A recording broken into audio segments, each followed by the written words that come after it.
Hello tout le monde, j'espère que vous allez bien, je suis ravie de vous retrouver aujourd'hui dans une nouvelle vidéo. On va parler routine du soir en famille. Soupline m'a mis au défi de vous montrer un moment de mon quotidien qui m'inspirait la douceur et j'ai tout de suite pensé évidemment au moment où on se retrouvait tous les trois avec Gaspard et Samuel. Ce moment où petit à petit on emmène Gaspard vers le coucher, c'est quelque chose qu'on a mis en place depuis ces 5-6 mois environ. Une routine du soir qu'on adapte évidemment en fonction de lui mais qui petit à petit descend en intensité au niveau du bruit, de la lumière, mais également de nos voix, des activités qu'on fait ensemble, etc. Et on a remarqué vraiment que le coucher se passait beaucoup mieux depuis qu'on mettait en place cette routine. Du coup je me suis dit que c'était l'occasion de vous donner mes conseils si jamais vous avez des petits bouts et que finalement l'endormissement et le coucher est un petit peu chaotique et que vous n'arrivez pas trop à savoir comment installer cette fameuse routine. Et puis après je vous laisserai en image pour vous montrer un petit peu ce qu'on fait nous à la maison. Premier conseil, sachez que chaque routine est vraiment unique et surtout elle évolue avec le temps, elle évolue en fonction des humeurs de chacun et il faut pas rester figé dans un planning. C'est surtout avoir une trame qui vous permet petit à petit, comme je vous disais, de descendre en intensité et d'amener tout le monde vers l'apaisement et du coup l'endormissement. Nous on sait que Gaspard est très sensible au bruit par exemple, donc ça nous arrive quand on prend le bain, vous le verrez dans la vidéo, de vraiment mettre de la musique douce, de l'apaiser de cette façon, de parler plus doucement, de chuchoter au niveau de la voix. Généralement l'histoire du soir je lui récite en chuchotant pour que petit à petit il comprenne que c'est la nuit et qu'il va pouvoir s'endormir paisiblement. Gaspard a donc 9 mois au moment où vous regardez cette vidéo et il ne s'endort pas seul.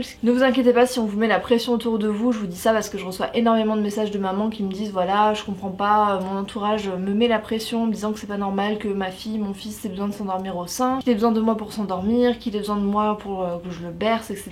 C'est tout à fait normal. Sachez que neurologiquement le sommeil est acquis à l'âge de 36 mois. Ça veut pas dire qu'il ne fera pas de nuit complète avant, mais c'est juste qu'avant cette période là et même après il est tout à fait normal que votre enfant ait besoin de vous pour s'endormir. Mon deuxième conseil c'est de prendre du temps pour jouer avec vos enfants, pour faire des activités avec eux. Moi j'ai remarqué que quand je rentrais du travail, si j'avais pas ce temps là en fait où on jouait ensemble, où on passait vraiment un moment tous les deux, l'endormissement était beaucoup plus compliqué parce que son réservoir affectif était pas rempli. Donc dans mon emploi du temps je fais attention à bien utiliser ce temps là tous les deux, à faire une activité qui lui plaît, à écouter ses envies. Des fois on va faire une balade, des fois on fait de la musique, des fois on lit des livres. Et enfin un dernier conseil, ne vous fixez pas une heure précise sur le coucher. Nous je sais que ça varie tellement en fonction de la saison, etc. Cet été il se couchait beaucoup plus tard, vers 22h, et maintenant que l'hiver arrive et que les jours se terminent plus tôt, il va se coucher même parfois à 18h. Je sais que c'est pas toujours facile quand on rentre du travail ou que le lendemain il y a la crèche et qu'il faut les lever, etc. Mais dans la plupart des cas je vous invite vraiment à repérer ces petits signes de fatigue. Ça vous permettra d'enclencher le rituel du coucher au bon moment et d'éviter de l'enclencher à n'importe quelle heure et que finalement vous y passiez beaucoup plus de temps, parce que forcément un enfant qui est fatigué va se coucher beaucoup plus facilement qu'un enfant qui ne l'est pas et à qui on impose une heure. Voilà mes conseils dans les grandes lignes, j'espère que ça aura pu vous aider. Je pense qu'une image vaut 1000 mots, donc je vous laisse avec la suite de la vidéo. La première chose que je fais quand je rentre à la maison après une journée de travail ou une journée à l'extérieur, c'est de me mettre à l'aise. Évidemment, à la seconde où je rentre, j'ai envie de faire un câlin à mon petit cœur et puis surtout passer du temps avec lui. Comme je vous disais dans l'introduction, c'est important pour la routine du coucher de vraiment remplir le réservoir affectif, surtout quand vous avez passé une journée loin de vos petits cœurs. Donc voilà, moi j'avais décidé ce soir-là de faire une activité autour des petits coussins sensoriels qui sont vraiment top pour cet âge-là.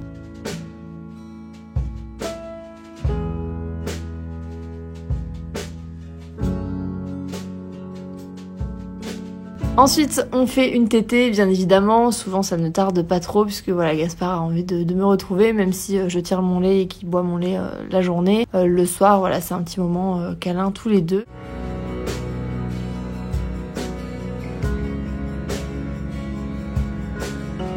Ensuite c'est l'heure du bain et là on a un rituel bien précis. Ça m'arrive très souvent de mettre des petites bougies pour avoir une ambiance tamisée. Bon là pour des soucis de lumière de vidéo évidemment on a laissé la lumière classique, mais on aime bien avoir une lumière tamisée pour le bain et petit à petit commencer à descendre en intensité également au niveau de la lumière. On fait des jeux dans l'eau et c'est un moment qui est très important puisque c'est un moment où on s'apaise et puis le contact avec l'eau c'est vraiment quelque chose que Gaspard apprécie. Ça nous arrive de temps en temps de faire un massage après le bain, mais je vous avoue que Gaspard est un bébé qui aime bien bouger et qui n'aime pas trop rester en place, donc le côté massage c'était plus quand il était tout petit. On l'enveloppe bien sûr dans une serviette bien moelleuse, toute douce et toute chaude, voilà, surtout avec les jours d'hiver, c'est quelque chose qu'il apprécie, le fait d'être bien emmitouflé. Et ensuite c'est le moment de s'habiller. En ce moment on lui met un pyjama tout douillet. Gaspard est pas un bébé qui aime rester dans une gigoteuse, mais c'est vrai que les pyjamas un peu molletonnés du coup c'est une bonne alternative.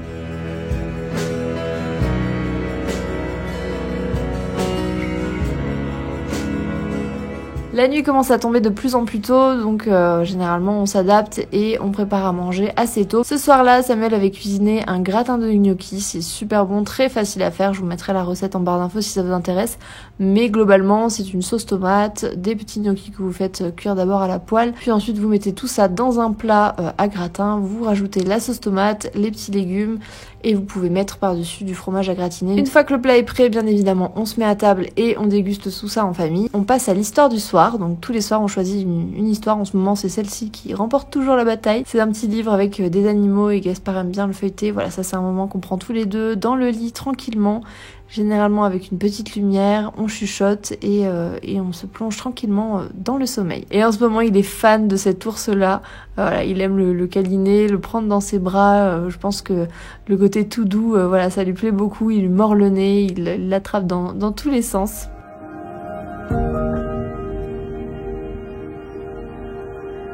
C'est la dernière étape câlin avant le coucher. Généralement on le berce, Samuel va se promener avec lui. Et puis petit à petit, il s'endort et tombe dans le sommeil pour la nuit.